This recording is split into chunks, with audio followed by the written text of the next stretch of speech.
Hey guys, it's me, Nicolette Mashile. I'm also known as the Financial Bunny. Welcome to the Financial Bunny TV. I'm so excited today. I'm coming back from a holiday. Guys, I feel good. Let me tell you, there's no better prescription medication like traveling, going on a holiday, sipping on cocktails on the beach, waking up to the God's ocean with somebody that you really like. Oh my goodness, absolutely fantastic time. So if I do make blunders in this video, please do excuse me. I do apologize. I really do apologize. Anyway, do remember that none of my videos constitute as financial advice. If you are looking for financial advice, please do speak to somebody that is certified and registered with the FSCA. So let's get into it. I want to speak about property servitudes. What are they? Let me tell you, I also did not know, but there have been two instances in my life where it has come up in conversation and I was like, what is a servitude? And then I got to read up on it. So I'm going to deliver basic information on what a servitude is and why you need to look out for something like that, or at least ask about it when you are planning to buy a property. Or let's say you didn't even know and you're selling another property that might potentially have a servitude in your title deed. So let me explain it in plain simplicity. When I was growing up, my grandmother's house had access to the main road, right? So she was able to access the main road. They were able to take taxis, public transport, or whatever needed to use the main road. Now, diagonally behind her, there was another family. Now, and I won't call it the municipality because I don't think the municipality was active in that space, but rather maybe the lack of rural planning. The house that was behind my grandmother's house, or kind of diagonally behind her, did not have access to the main road. So they needed to have access. And I'm guessing they had a conversation with their family, a conversation with our family, and we gave them right to access that little pikey, a little path.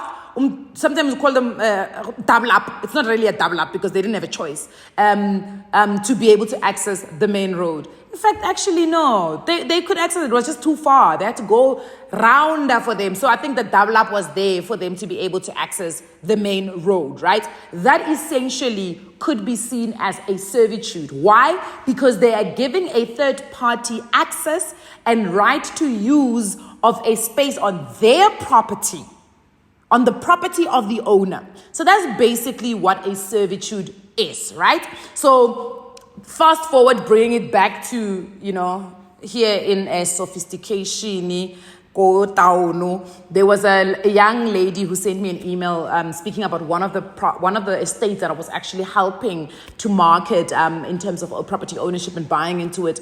And when she went to go and see the property and view the property, she saw the stand. The stand was, let's for this video's purposes say, the stand was 500 square meters, right? 500 square meters is what she was buying, negotiated the price, was happy with the price for 500 square meters and maybe a house of 300 square meters under roof, right? So 500 square meters would be the yard and the 300 square meters would be what would be under her actual roofs of her house. But because it is full title, she's basically buying the entire stand. That becomes her land, right? Fast forward, bought, everything got signed, offer to purchase got signed, went to the deeds office, got lodged. When it comes back and the house starts being constructed, she realizes that her boundary wall is now moved closer to the house. So in actual fact, her square meterage of the land is no longer 500 square meters, and she wants to understand what happened or why was this in the situation. Park that story. I'm going to give you another example. Where I'm currently living right now, when I moved in here, there was three owners and the developer across me who lived in this estate. Of course, then we got people who moved in at number 5, number 6, number 7. But we also had this piece of, and I think all my friends know what I'm talking about, we had this piece of space that was called visitors parking. Now, obviously, we all have our own parking in front of our garages and all of that. This visitors parking was given to the HOA, so the Homeowners Association. So when I moved in, I was told that is visitors parking, and we've all known this, right? Now, a new family moves in and they buy the house right next to this visitors parking. And when they bought, they were told that that piece of land is their land, right? So that's what they know. All right. Now we're sitting in homeowners association meetings because this new owner is now like, y'all are parking on my space. And we're like, no, but that's visitors parking. He's like, no, that's part of my space. And we're like, wait. Hold on. The developer told us that that is visitors parking. Is there no servitude on that piece of land? And only to find out that in the title deed, there is no servitude on that piece of land. So essentially, it's important to understand where there is a servitude and where there is no servitude. But again, let's go back to what is a servitude. Basically, a servitude is a legal right or access that's given to a third party, right, for specific purposes on an existing property owner's property. So again, this young lady who bought 500 square meters, there was actually a municipal servitude. And the municipality needs it because they need to put down utility lines there. They need to put down a box, I think, for power. And the reality is that's the only place that it can go onto.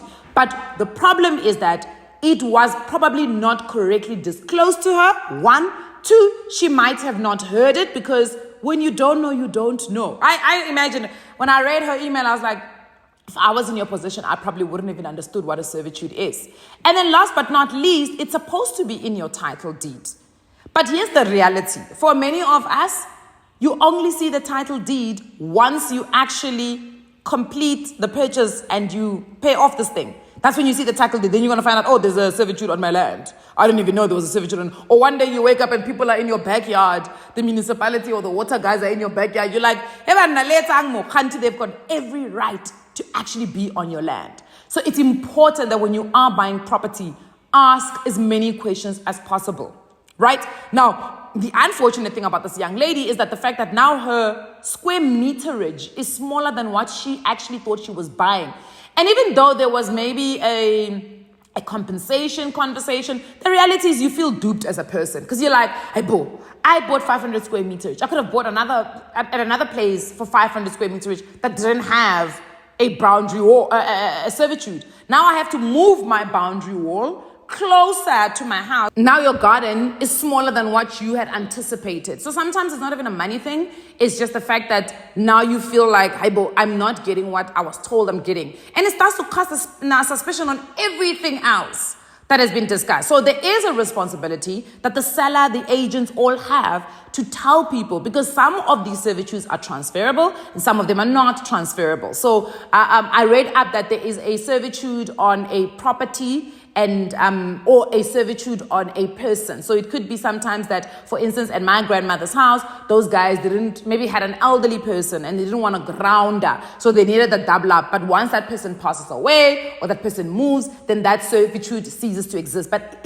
essentially, it has to be a legal agreement. It has to be on paper that says that agreement actually exists, because some of these servitudes, as I say, are transferable. So imagine me on this property and there's a servitude right in front of my garage that anybody can park there, that needs to park in the estate, and then I sell my property and I don't tell the person who's buying it, and they just see people parking in front of my garage and they're like, Eba, what's going on here? Only to find out that there's an actual legal agreement on this property that people can park here. Maybe homeowners association is holding those rights to that space. So